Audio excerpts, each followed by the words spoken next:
Alors, on s'en va en Ukraine parler de la bataille de Bakhmout, qui est devenue, puis vous avez suivi au cours des dernières semaines, qui est devenue qu'une valeur symbolique et une valeur stratégique. C'est ce que je vais demander au colonel, lieutenant-colonel de l'armée française, ex-lieutenant Guillaume Ancel. Lieutenant-colonel, bonsoir. Bonsoir, Patrice. Alors, Bakhmout, les Russes encerclent à peu près entièrement le groupe Wagner. Parlez-moi d'abord, on verra l'issue, mais parlez-moi d'abord de la valeur symbolique et stratégique de cette ville en Ukraine.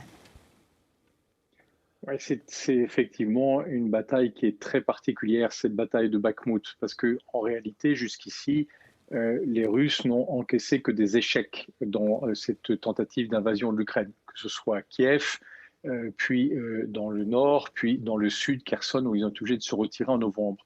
Et en fait, ils veulent absolument offrir, les armées russes, une victoire symbolique à Vladimir Poutine pour justifier que cette invasion n'est pas justement qu'un échec, ou en tout cas la chronique d'un échec totalement annoncé.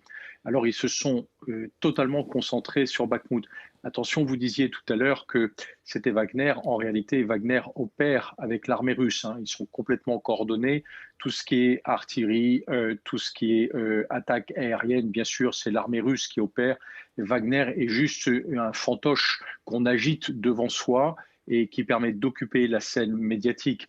Mais l'homme que vous montrez là à l'instant n'a aucun poids en réalité dans cette opération. Ce sont les armées russes qui opèrent. Et comme vous l'avez très bien montré tout à l'heure sur la carte, en fait, les On va Russes revoir. essayent de créer un mouvement comme une mâchoire qui se referme sur la ville de Bakhmout.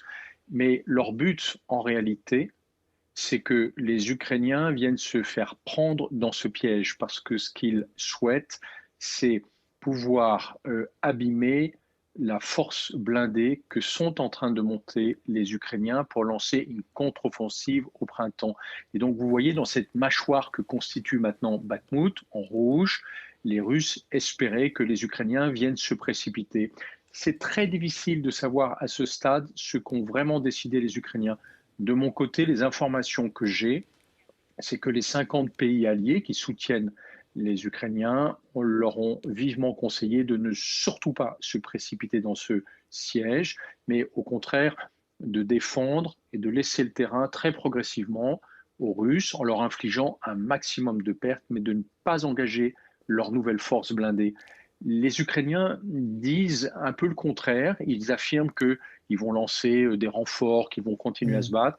Je pense que c'est une pure désinformation à destination des Russes, qu'en réalité, ils se contentent d'envoyer le strict nécessaire sur Bakhmout pour pouvoir contre-attaquer beaucoup plus loin sur le front, à un endroit où les Russes ne les attendraient pas. Ce serait une erreur tactique terrible de lancer leurs forces pour les Ukrainiens au seul endroit où les Russes ont concentré leurs propres forces, parce que là, la bataille serait inégale et risquerait à ce moment-là de se faire laminer par l'artillerie et les avions et hélicoptères d'attaque russes. Donc, vous dites que c'était un piège, essentiellement des Russes, pour attirer les forces ukrainiennes et se refermer ensuite et détruire le plus de chars et de matériel possible. Oui, parce que en fait, Bakhmout, en tant que tel, ne présente aucun intérêt sur la ligne de front. C'est pas une ville importante, c'est pas un carrefour stratégique, c'est pas l'accès à une région que vont s'offrir les Russes. Si les Russes se sont concentrés là, c'est pour piéger l'orgueil des Ukrainiens et leur dire, regardez, vous n'arrivez pas à nous empêcher d'avancer. Mais en fait, pour l'instant, les Russes ont des pertes terribles en avançant sur Bakhmout. Et évidemment, s'ils font ça, s'ils se permettent de faire ça, on estime qu'ils sont à des dizaines de milliers de tués et blessés, des quantités astronomiques de munitions et de matériel qui sont consommés, comme vous le montrez très bien sur les images, pour une Ah petite oui. ville avant de 60-70 000 habitants qui ne présente aucun intérêt particulier. C'était évidemment pour engager les Ukrainiens dans une bataille qui aurait été décisive et surtout empêcher les Ukrainiens de pouvoir monter le fer de lance que leur permet aujourd'hui d'organiser les livraisons de matériel blindé que leur envoient tous les pays alliés, dont le Canada. Et donc, pour les Ukrainiens, c'est extrêmement important, d'un côté, de montrer aux Russes ils continuent à les fixer et à se battre à Bakhmout, mais en réalité de préserver leurs forces pour autre chose. OK. Bakhmout Donc en valeur, soi n'a pas d'intérêt. Guillaume Ancel, davantage symbolique que stratégique, là, vous le dites. Alors attention, une valeur symbolique, mais qui pourrait devenir stratégique si les Ukrainiens commettaient l'erreur de Oui. rentrer dans ce chaudron, dans cette mâchoire que leur ont tendu les Russes. À ce stade, les informations que j'ai, c'est que les Ukrainiens semblent avoir bien compris la manœuvre et qui se contentent de se retirer très progressivement vers l'ouest, de sortir sans laisser trop de terrain aux Russes, mais sans engager leurs Très bien. forces les plus importantes. Et d'ailleurs, ils ne consacrent pas de blindés modernes ou les fameux HIMARS, les lance-roquettes multiples, ou les canons César français qui sont d'une extrême précision. Non, ils les gardent pour la contre-offensive qui ne se passera sûrement pas à Bakhmout. Bon, alors en terminant, Guillaume Ancel, Poutine a besoin d'une victoire, en quelque part, là, parce qu'il en cherche depuis 6 mois. Et est-ce que c'est pour ça aussi qu'ils insistent tant? Bon, il y a le piège que vous nous avez expliqué, mais ils insistent tant pour pouvoir dire voici sur notre liste, on a Bakhmout, là. Oui, absolument, Patrice. C'est bien l'objet. En réalité, Bakhmout, aujourd'hui, c'est surtout un objet dans la guerre de la communication. C'est ce qui doit permettre à Poutine de dire en particulier à son propre peuple qu'il est en train de saigner pour cette guerre.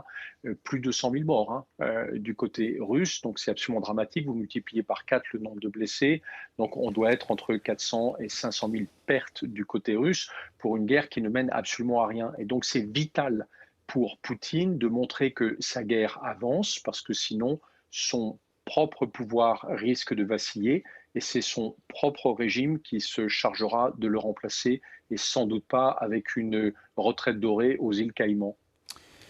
Oui.